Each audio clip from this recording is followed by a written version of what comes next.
Hello, welcome to my opinionated review of the Canon XC15 4K UHD camcorder. The intent of this video is to give some insights from my perspective on the XC15 as it relates to my background and for the purposes I would normally use a camera like this for. Right off the bat, I want to mention that the XC15 has a very DSLR feel to it. If you don't know what that means or don't know what a DSLR is, sorry. Regardless, the video will be sectioned by the key features of the camcorder where I'll go over some of what it can or can't do.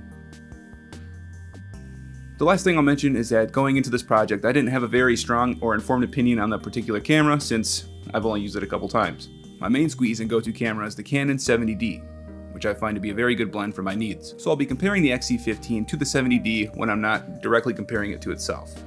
With that, let's get started.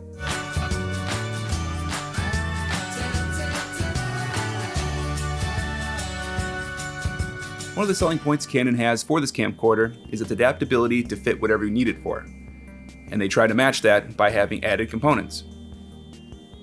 Besides the run-of-the-mill AC adapter, USB and HDMI cables, or lens hood, there's the viewfinder and the microphone adapter. Now, I really don't care about the viewfinder, although it is kind of cool to have attached. Otherwise, it's 2019. Unless it's a very sunny shoot or you want flair for the old school, just use the camera screen.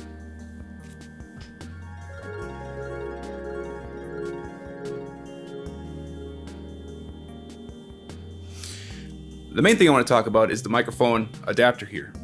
The XC15 works just fine for attaching an external microphone, but besides the onboard 3.5mm mic input on the camera body, you could attach this adapter that has two XL inputs with dedicated controls and phantom power. Though the unit is in itself quite bulky. But this is immensely useful since you would be recording decent audio within the video file instead of having to sync it up in post with a field recorder. I also like that both cameras take the same batteries, so I can just stock up on the LPE6 like it's ammunition. One last note on the mic adapter. It takes a specific cord to connect. This one. This cord costs about $300 to replace. So here's my PSA. Line up the arrows. Anyway, back to the programming.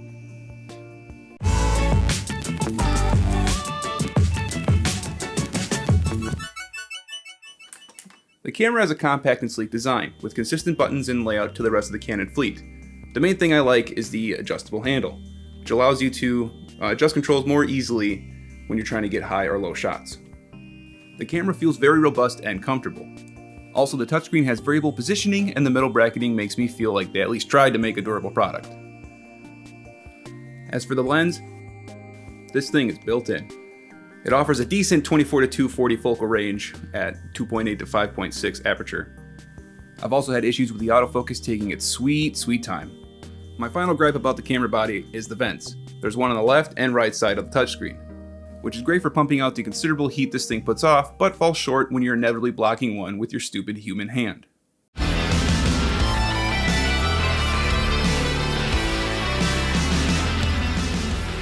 The main thing I'll note here is that instead of the more universally adopted secure digital card, you'll have to settle for the slightly more cumbersome compact flash card for any 4K footage on the XC15. The camera has a slot for both cards, but 1080 footage and stills will record on the SD card while any 4K footage will go to the faster, yet much more expensive CFast card. Otherwise, this sucker records 4K in a pretty clean MXF format at 422 sampling, and it does C-Log in addition to other picture profiles, which offers a lot of artistic freedom. Oh, chicken tiki marsala.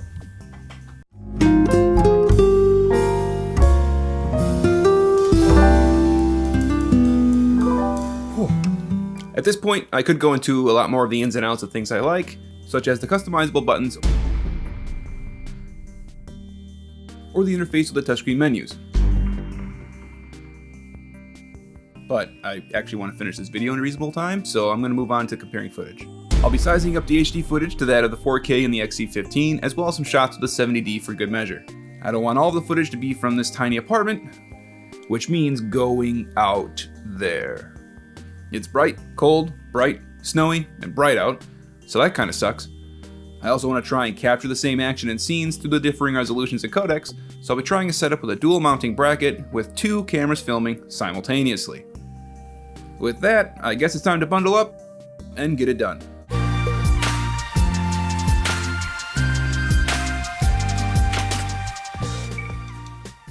Besides not having the ever-elusive construct of time on my side, I also didn't want to trek around the city in the cold and then risk destroying several $1,000s worth of gear in a single mishap.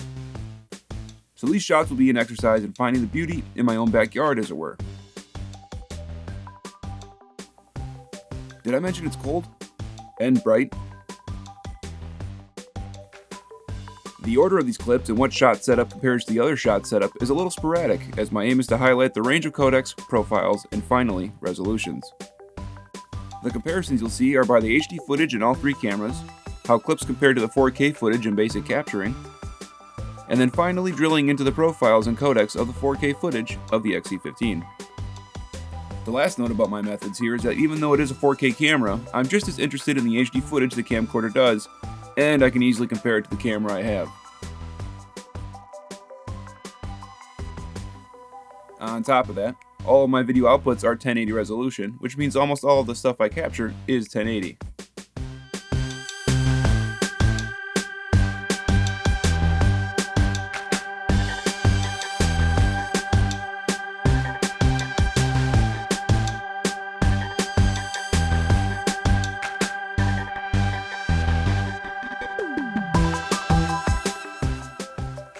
So besides the labor-intensive nature of the 4K on my MacBook, and sanity, most of the clips being in HD again just reflect my needs and what I would use a camera like the XC15 for.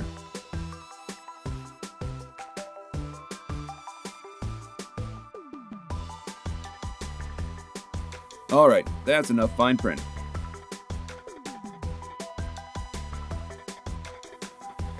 Against all odds, it turns out my backyard is pretty dull. So I suppose I'll risk my health, my back, and my oh so valuable time by going on tour around my college as well as the downtown area. I guess I should start talking about what I'm showing on screen here. None of the comparison footage is color corrected. The only stuff I tweaked was basic exposure, since the shots range from dark shadows to brilliant white snow.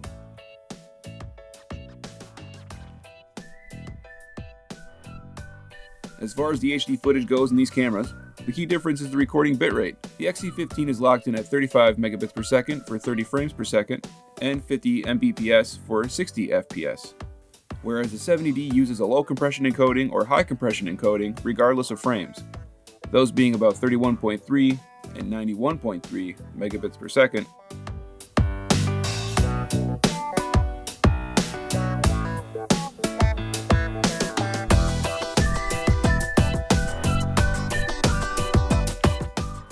Otherwise, the big thing the 4K camcorder has in its recording tool belt is the Canon log, a profile you can really expand upon and tweak in post with correction. The 70D does not have C-log. The closest it gets is a more basic neutral or faithful profile. I'm of the mind though that depending on your vision, you can fashion the exact tool you'll need that will get the message you want across. So with enough time and foresight, you can take any camera really, and use it effectively.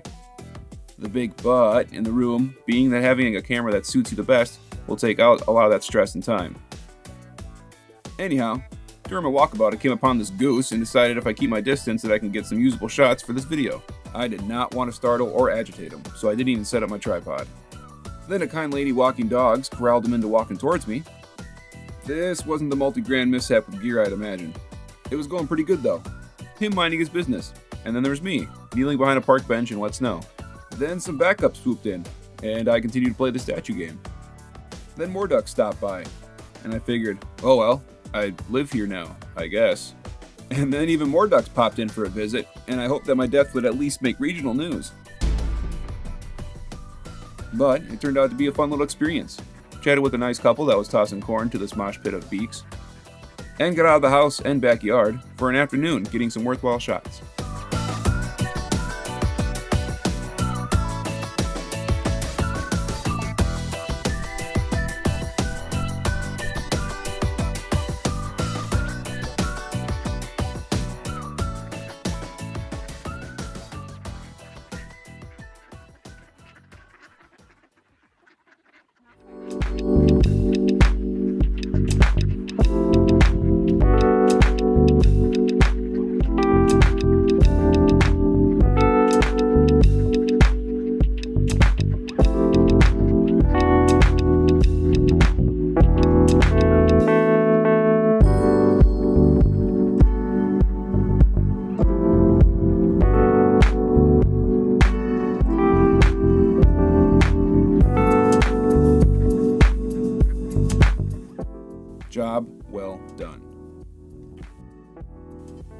more ducks. Actually, they're the same ducks.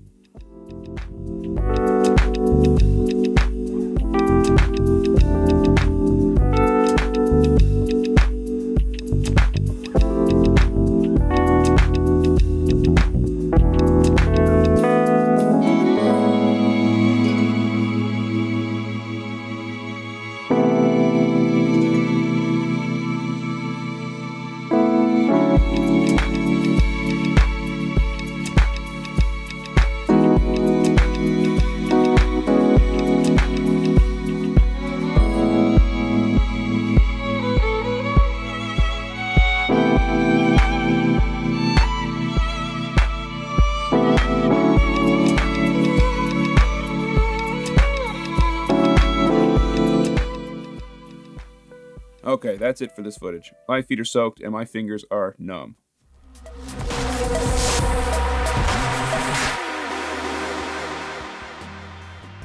I'm still in the realm of 1080 video. It'll take widespread and practical adoption as well as deep consumer price cuts to get me to not stick with the tried and true. With that, since I know all the footage will be full HD and not Ultra HD, the most I use the 4K footage from the XC15 for is cushioning. Not that kind. Since I can scale in a 4K image without losing major quality, I can overframe, allowing space around the action where I might otherwise lose it off the frame with a 1080 image. In conclusion, I'm mostly a fan of the Canon XC15 4K UHD camcorder. I think a person can utilize a lot of what it has to offer as long as they understand it can overcome its pitfalls. Thank you for watching.